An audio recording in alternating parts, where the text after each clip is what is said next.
The sound that finally broke 6 years of marriage wasn't a shout. It wasn't the shattering of a plate or the slam of a door. It was the quiet, almost thoughtful pause of a bartender, his pen hovering over a fresh bar tab. He looked from my husband's smiling, confident face to mine, and in that split second, the word Maxwell had just used hung in the humid Charlotte air between us, thick and shimmering as a heat haze. Roommate. The bartender's eyes, full of a professional neutrality that was somehow more damning than pity, flicked back to Maxwell. He was waiting for a correction, a laugh, some signal that this was the prelude to a joke. But Maxwell just beamed, a man thoroughly pleased with his own performance. And in that silence, as the city hummed on a rooftop 20 stories below us, I felt the entire architecture of my life, a structure I had drafted, financed, and furnished myself, condemned. My name is Yvette. I am 35 years old, and I am a commercial real estate broker. For a living, I assess value. I look at a building, a plot of land, a portfolio of leases, and I see past the cosmetic finishes to the structural integrity. I understand load-bearing walls, foundational cracks, and the difference between a space that's been loved and a space that's been merely occupied. Maxwell, my husband of 6 years, was 39. We had been together for 8 years total, long enough for me to believe we were building a skyscraper, when in reality, I was just the unpaid property manager for his bachelor pad. A broker knows that the most dangerous liability isn't a visible flaw, it's the rot you can't see, the kind that silently eats away at the beams until the whole thing is ready to collapse under its own weight. I had been ignoring the rot for a very long time. The party was for Maxwell's firm, a private equity group that prided itself on a culture of aggressive, youthful hunger. It was held at a new rooftop bar overlooking Romar Bearden Park, the kind of place with $100 cocktails and a view that was meant to make you feel like you owned the city. On the drive over, Maxwell had been fidgety, adjusting his tie, checking his reflection in the dark screen of his phone. "Okay, so Bryce will be there," he'd said, his eyes on the road but his mind clearly at the party already. "He keeps things light at these. Don't make it weird." I remember the faint pressure of those words, a familiar caution. Don't make it weird. It was his shorthand for a dozen other things. Don't be too wifely, don't correct his stories, don't bring up the leak in the sunroom at the lake house, don't mention the deal I was closing next week that would dwarf his entire quarterly bonus. My role at these events was to be a pleasant, smiling accessory, proof that he could have it all, so long as all remained conveniently silent and decorative. I was an asset to be leveraged, not a partner to be celebrated. We arrived, and he was immediately in his element, a shark in a tank of other sharks. He moved through the crowd, a hand on my back that felt more like a rudder, steering me through conversations he controlled. An hour in, my feet ached and my professional smile felt shellacked to my face. I slipped away to the bar to get a glass of water. Maxwell followed a few minutes later, his arm slung around a younger analyst. "2 old fashions," Maxwell said to the bartender, clapping the younger man on the shoulder. "And, what do you want, Yvette?" "Just a club soda, thanks," I said. The bartender, a man about my age with kind eyes, nodded. "Starting a tab?" "Yeah, put it on Maxwell Turner," my husband said. Then he gestured toward me with a sweep of his hand, a grand, dismissive motion. He turned to the bartender, but his voice was loud enough for the analyst and the couple next to us and anyone else within a 10-foot radius to hear. "This is Yvette, my roommate," he said, the words slick with easy charm. "She's just here for the open bar."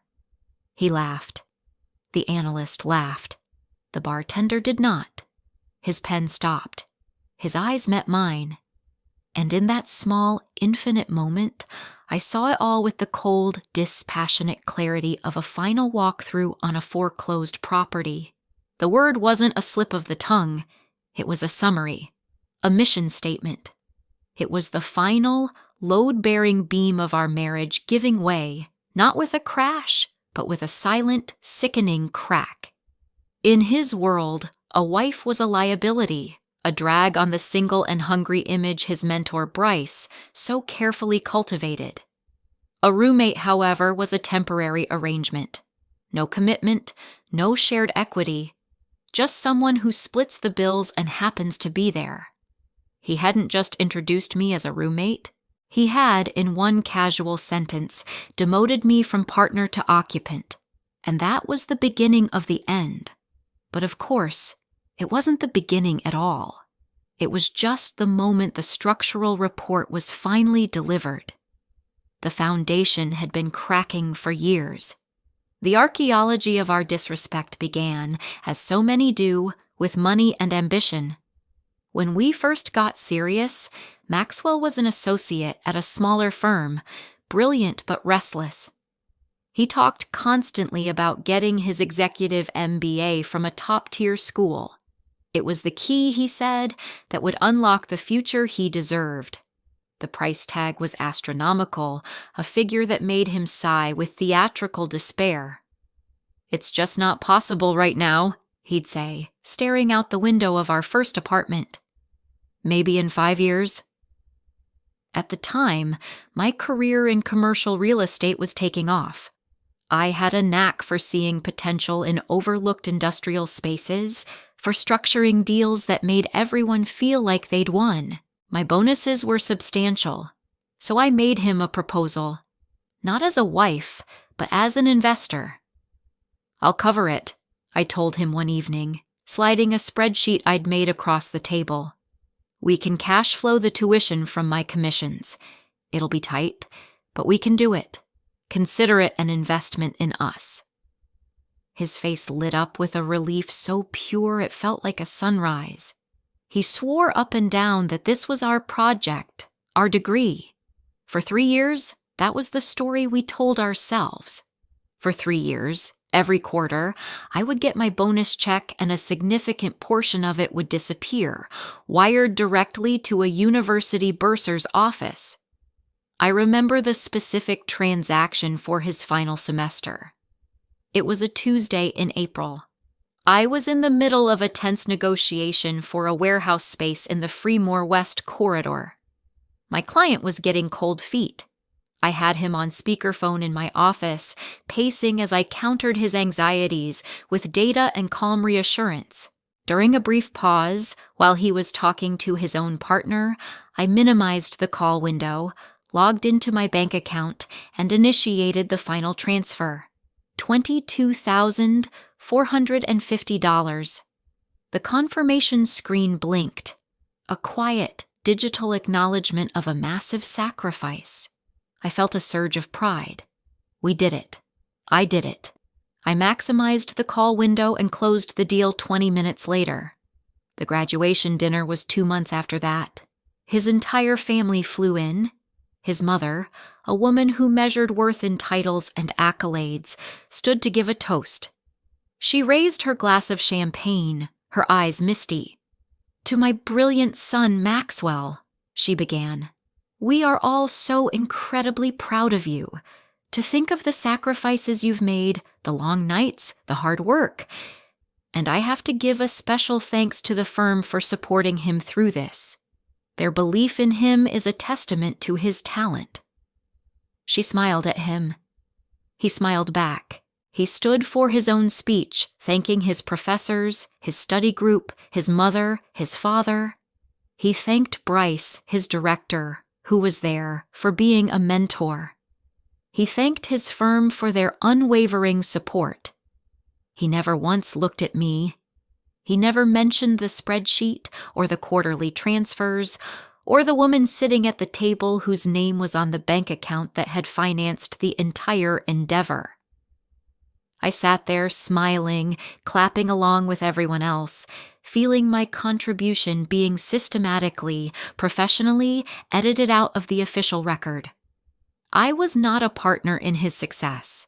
I was the silent, uncredited executive producer.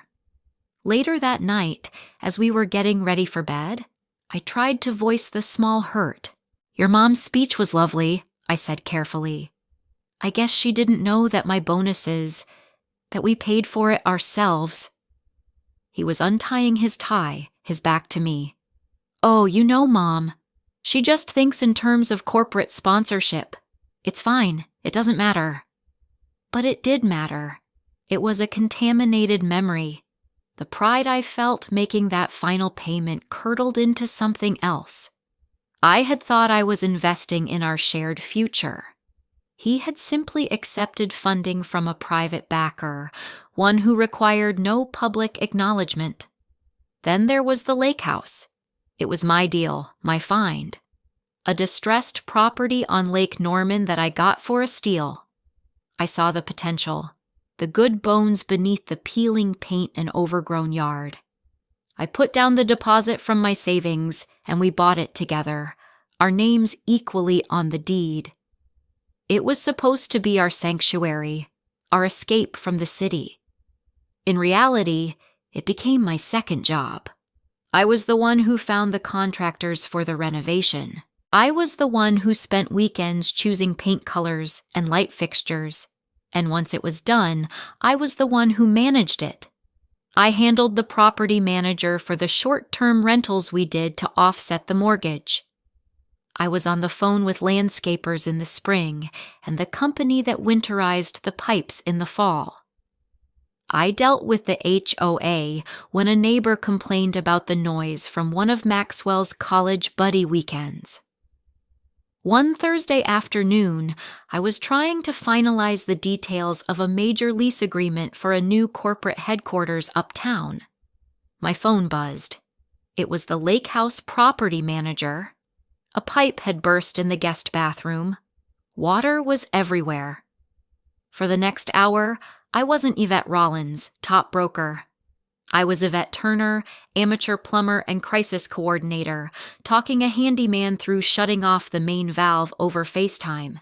I finished the call, took a deep breath, and pivoted back to my 6-figure negotiation, my brain still buzzing with water damage and insurance claims. That Saturday, I had to stay in Charlotte to finalize the lease paperwork. Maxwell went up to the lake with 3 of his friends. Sunday morning, I was scrolling through my phone while drinking my coffee, and a photo he'd posted popped up. It was a picture of the 4 of them on the deck, beers in hand, the sunset glinting off the water. The caption read, "Nothing better than a weekend at my place. #LakeLife, #owner. My place." The words were so small, so casual, but they landed like a punch. I looked at the photo, at the deck chairs I had spent a whole weekend assembling, at the freshly painted trim I had supervised, at the view I had secured. He hadn't just claimed the house. He had claimed the labor, the stress, the endless phone calls and logistics that made those peaceful sunsets possible. He was the owner of the experience. I was just the invisible infrastructure that made it run. He posted the pictures. I paid the plumber. This pattern of public performance and private erasure bled into every corner of our lives, especially our social life. For 6 years, I hosted his client dinners. It was an unspoken part of my role. Maxwell would give me a guest list and a date, and I would handle the rest. I wasn't just cooking a meal, I was performing due diligence. Before each dinner, I would research every guest. I knew their spouses' names, their children's ages and hobbies, their alma maters. I knew who was a vegetarian, who had a gluten allergy, who only drank a specific kind of Pinot Noir. I remember one dinner in particular for a potential client from Chicago, a man named Mr. Henderson, who was notoriously difficult. I found out his wife was a passionate gardener. I spent the afternoon at the local nursery and created a centerpiece for the table using flowers that only bloomed in a specific region of Illinois where she grew up. When they arrived, her eyes landed on it immediately. "Are those compass flowers?" she asked, her voice filled with wonder. "They don't usually grow here." "I have a very good supplier," I smiled. The entire evening shifted. The tension in Mr. Henderson's shoulders eased. His wife and I talked about gardening for 20 minutes, and by the time I served the main course, a perfectly cooked sea bass, because I knew he was an avid fisherman, the deal was practically done. As they were leaving, Mr. Henderson shook Maxwell's hand, but he looked at me. "Your wife is your secret weapon, son," he said. Maxwell beamed, accepting the compliment as if he had orchestrated the entire thing. 2 weeks later, we were getting ready for another smaller dinner. I was confirming the menu with him. "So, for the Carsons, I was thinking the risotto, since Sarah is vegetarian, but I need to make sure the stock I use is gluten-free, because I remember Mark mentioning a sensitivity last time." Maxwell sighed, scrolling through his phone. "Yvette, does it have to be this complicated? You're so high maintenance about the small stuff. Just make a salad." High maintenance. The same attention to detail that he leveraged as his secret weapon with clients was, in private, a source of irritation. My labor was valuable to him only when it was invisible and directly served his ambitions. The moment it required his attention or acknowledgement, it became a burden. The permission structure for all of this, the man who gave Maxwell's ambition its particular brand of casual cruelty, was Bryce. He was Maxwell's director, a man in his late 50s who dressed like he was 30 and talked about his ex-wives like they were failed business ventures. His entire persona was built on the idea that attachments, wives, families, deep emotional commitments were anchors holding a man back from greatness. To be successful, you had to be hungry. And to be hungry, you had to be, at least performatively, alone. I saw it in action a few months before the rooftop party. We were at another work event, a cocktail hour at a steakhouse.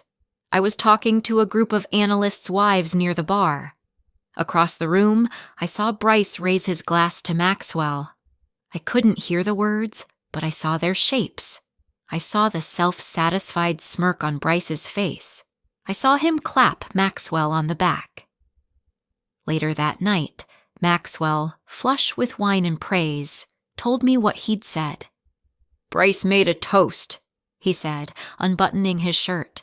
"To me, in front of everyone." "What did he say?" I asked, a familiar knot tightening in my stomach. Maxwell laughed, a sound that didn't quite reach his eyes. He said, "Marriage is the death of a closer's instinct, my man. Stay hungry." I waited. I waited for him to tell me what he said next. That he corrected him? That he gestured to me across the room and said, "My wife is the reason I can be hungry." That he defended our marriage, our partnership, our life. But he just kept smiling. It was pretty cool. Everyone laughed. "What did you do?" I asked, my voice very quiet. "I laughed," he said, as if it were the most obvious thing in the world. "What was I supposed to do? It's Bryce. He's just busting my chops." But it wasn't a joke. It was a loyalty test, and Maxwell had passed with flying colors. He had chosen his seat at Bryce's table over his place at ours. He had endorsed the philosophy that I, his wife, was an impediment to his success. Looking back, I see that moment was the dress rehearsal. The roommate comment at the party wasn't a new thought. It was the public debut of a worldview he had been quietly cultivating for years. He wasn't just echoing Bryce. He was auditioning. So when he called me his roommate in front of a kind-eyed bartender, the shock wasn't about the word itself. It was the sudden, brutal clarity that followed. I looked past Maxwell's grinning face. I saw 3 of his colleagues standing a few feet away. A woman from his marketing team, a senior analyst, and a junior VP. They had all heard him, and on their faces I saw not shock, not confusion, not even pity. I saw a flicker of something far worse. Quiet, unsurprised recognition. This wasn't the first time they had heard this story. This wasn't a one-time gaffe. This was a narrative. This was the version of Maxwell he sold at the office. A free agent, unencumbered, living with a roommate who was just along for the ride. The open bar. The easy life. I was the only person at the party for whom this was news. The humiliation was absolute. It was the feeling of walking into a room and realizing everyone has been laughing at a joke, and you are just now realizing the joke is you. The sound of the bar, the clinking glasses, the low throb of music, the murmur of conversations, all of it faded into a dull roar. The only thing I could see with perfect, crystalline focus was the polished surface of the bar, my own reflection distorted in the dark granite. In that moment, something inside me went perfectly, terrifyingly still. It wasn't anger. It wasn't heartbreak. It was the quiet, calm click of a circuit breaker tripping. It was the feeling a broker gets when, after months of negotiation, you finally see the fatal flaw in the deal structure, and you know, with absolute certainty, that you have to walk away. I put my glass of club soda down on the counter. I looked at Maxwell, who was now deep in a story with the analyst, oblivious. I turned and walked away from the bar, my steps even and measured. I didn't go back to our table. I walked through the sliding glass doors and out onto the terrace. The Charlotte air was warm and heavy, but up here, a breeze cut through the humidity. The skyline glittered, a forest of steel and glass, each lit window representing a life, a business, a deal. I walked to the far railing and looked down. I felt strangely calm, my mind working with the cool, methodical precision I usually reserved for a complex closing. I took out my phone. I didn't call my sister. I didn't call my best friend. I called my assistant Sarah, a sharp, fiercely competent woman who had been with me for 5 years and knew the architecture of my life better than anyone. She answered on the second ring. "Yvette, is everything okay?" "Everything is fine, Sarah," I said, my voice as steady as if I were asking her to schedule a meeting. "In fact, it's about to be. I need you to do 2 things for me. First, book me a suite at the Ivy, starting tonight, indefinitely." There was a brief pause on her end, but not of confusion. It was the pause of a professional processing a new directive. "Okay, done. What's the second thing?" "I need a recommendation for the best, most ruthless divorce attorney in Mecklenburg County. I want a consultation on my calendar for Monday morning." This time, the pause was shorter. "I know who to call. I'll have a confirmation in your inbox within the hour." "Thank you, Sarah," I said. "I owe you one." "No," she said, her voice firm with a loyalty that felt like a life raft. "You don't." I hung up and stood there for another minute, watching the city breathe. I felt a strange sense of lightness. I had just detonated my own life, and all I felt was the clean, quiet peace of a decision finally made. I walked back inside. Maxwell saw me and waved me over. He was standing with Bryce. "There you are," he said, putting an arm around my waist. The gesture, meant to look proprietary, now felt like a desperate attempt to put things back in their place. "I was just telling Bryce about the new listing you're working on." He was trying to repair the damage, to recast me in a role that made him look good. The successful broker's wife. I just smiled, a polite, empty expression. I could feel Bryce's eyes on me, assessing me. "Babe, it's networking," Maxwell whispered in my ear a few minutes later, as if sensing my detachment. "Half these guys don't even know I'm married." The confession, meant to soothe me, was the final piece of evidence. I looked at him, at this man I had built a life with, and I saw a stranger who had been running a long con on his own wife. "I know," I said quietly, and for the first time all night, I think he truly heard me. We drove home in silence. He kept glancing over at me, trying to read my expression in the intermittent glow of the streetlights. I offered him nothing. I was a vacant property. The lights were on, but no one was home. He went to bed, and I stayed in the living room, looking at the life we had curated, the art we'd bought on a trip to Asheville, the rug I'd haggled for at a market in Morocco. Each object was a memory, a story, and each story was now contaminated. The joy of the memory was poisoned by the knowledge of what he was doing, what he was thinking, in all the moments in between. The next morning, Saturday, he was still asleep.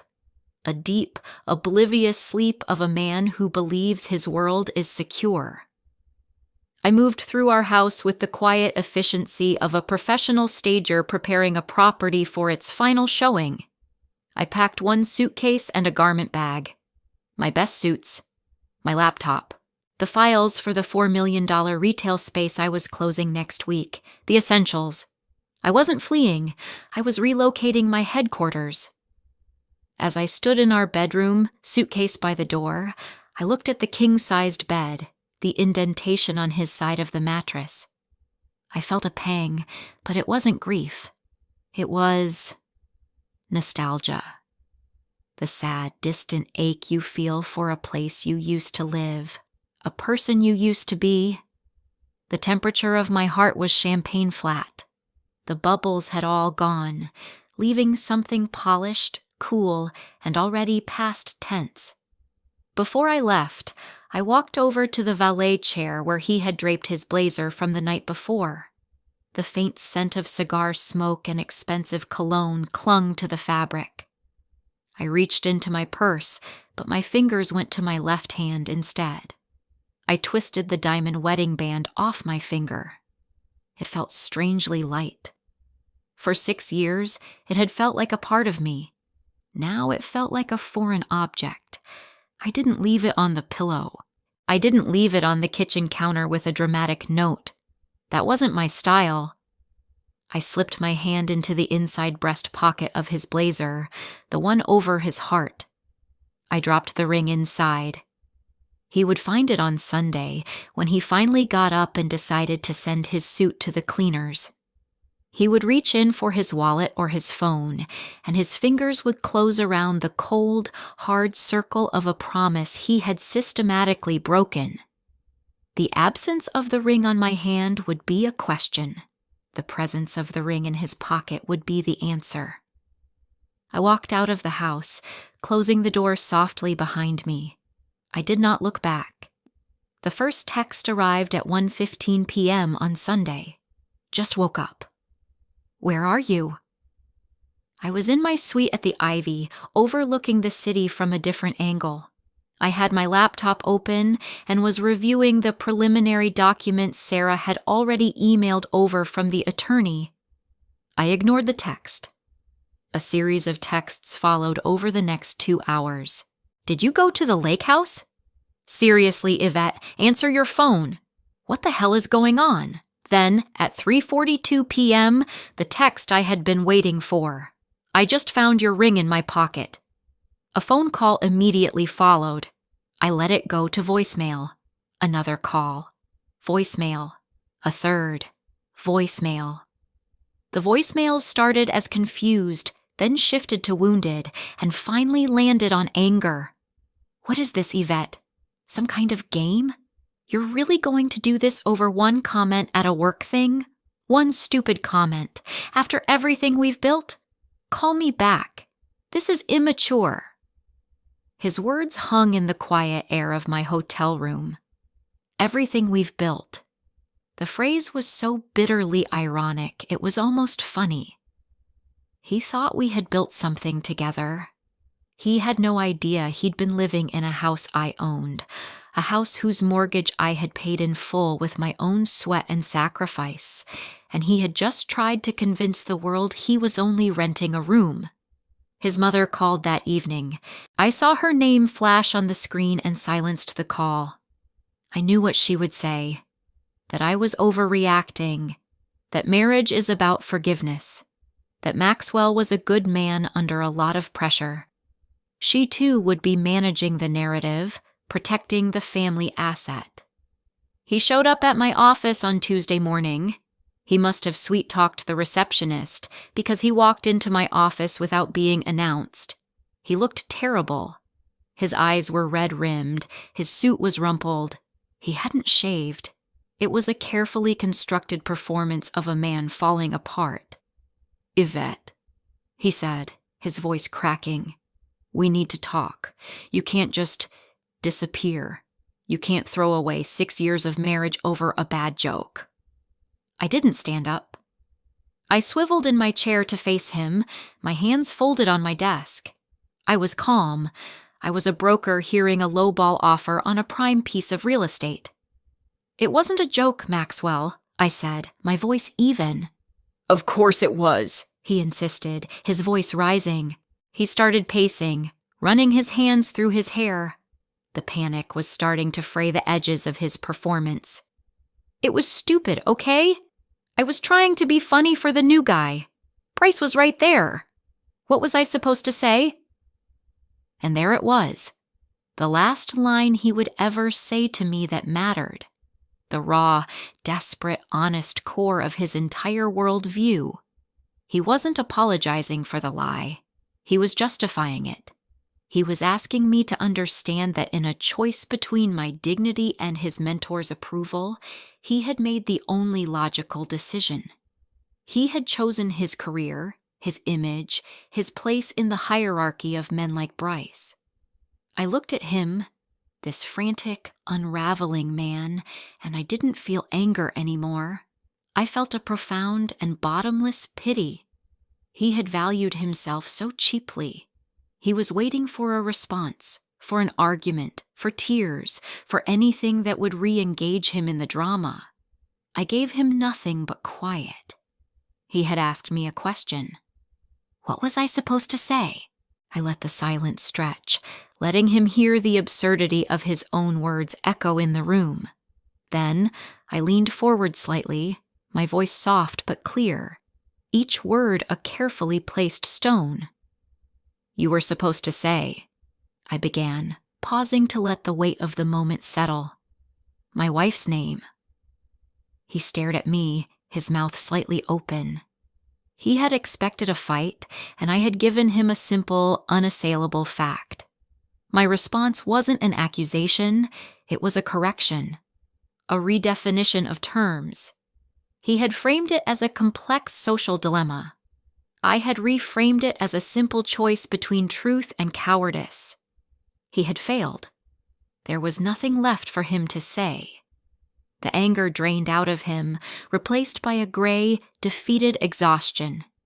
He left my office without another word. The door clicked shut behind him, and the sound was one of finality. It was the sound of a closing. The days that followed were filled with the quiet, methodical work of dismantling a life. Lawyers were engaged. Financial statements were compiled. The process was clean, professional. My attorney, a woman with a reputation for being a shark, was impressed by my organization. I had every document, every bank statement, every receipt for the MBA tuition and the lake house renovations. I wasn't emotional. I was prepared. I was a broker liquidating a bad asset. The lake house was sold. Our names were on the deed, so we split the proceeds, but my documentation of paying for all the capital improvements from my personal accounts meant the split was heavily in my favor. The Charlotte house, which was in my name from before our marriage, remained mine. Maxwell moved into a corporate apartment downtown, a place with rented furniture and no soul. My life began to feel like my own again. The quiet of my house was no longer an absence, but a presence. It was the sound of peace. I took myself out to dinner. I reconnected with friends I had let drift away because Maxwell found them unimpressive. I started sleeping through the night for the first time in years. The true vindication, however, came not from the divorce settlement, but from my work. The $4 million deal I had been working on was for a large retail space in South End. It was complex, with zoning issues and a difficult seller. Maxwell had always been dismissive of it, calling it a headache and a waste of my talent. The week after he moved out, I threw myself into it. Without the constant, low-grade hum of managing his ego and his life, my mind felt sharper, my focus more intense. I found a creative solution to the zoning problem. I charmed the seller. I anticipated every objection from the buyer. The closing was on a Friday afternoon, 3 weeks after the rooftop party. I sat at the head of a long, polished conference table. My lawyer was beside me, the clients on the other side. The paperwork was signed, the keys were exchanged. It was the biggest solo deal of my career. Walking out of the lawyer's office and into the bright Charlotte sunshine, I felt a sense of triumph so clean and pure, it almost made me dizzy. It wasn't about the money, it was about the affirmation. My talent wasn't a secret weapon for someone else's career, it was my own. Back at my office, I drafted the email to my client list announcing the successful closing. At the bottom, I paused over my email signature. For 6 years, it had read, Yvette Turner. I backspaced over the last name. I typed my own. Yvette Rollins, commercial real estate broker. My name, my title, my accomplishment. Alone. Months passed. The seasons changed. Autumn laid a carpet of red and gold over the city. I saw him once. I was having lunch with a client at a restaurant in Ballantyne. He was at the bar, alone, staring into a glass of whiskey. He looked diminished. The polished, confident veneer he wore like a custom suit had worn thin. Without me there to press his shirts and manage his image, he just looked like an ordinary, slightly tired man in an expensive suit. He didn't see me. I watched him for a moment, and what I felt was not triumph, not anger, not even lingering sadness. It was just distance. The dispassionate observation of a property you once considered but ultimately decided against. It wasn't a good investment. I turned back to my client and closed another deal. I used to think of love in terms of real estate. A structure you build together, a foundation you lay, a home you furnish with shared memories. I see now that was only half the story. A building is only as strong as its core materials, and a partnership is only as strong as the integrity of the people in it. You can have the most beautiful design, the most stunning view, but if one of the foundational beams is rotten, compromised by a quiet, creeping entitlement, the entire structure is at risk. For years, I was the load-bearing wall, holding everything up so he could enjoy the view from the penthouse. I was so busy maintaining the infrastructure that I never stopped to ask if my partner was investing as much as I was. I learned that some people are not builders. They are tenants. They are happy to live in the beautiful house you've built, to enjoy the amenities, to host parties on the deck. But they will never lift a hammer. They will never patch a roof. They will never take on the quiet, unglamorous work of ownership. And when the first crack appears, they won't try to fix it. They'll just tell everyone they were only renting a room anyway. You can't build a life with a roommate. You can only split the bills for a little while. My mistake wasn't the investment, it was the partner. But a good broker knows when to cut her losses and reinvest in a more promising property. I have finally listed my own life for sale, and I am the only bidder. The closing is final. I am home. If you enjoyed this story, please like, comment, and share this video with your friends. Subscribe and turn on the notification bell so you never miss a powerful story drop.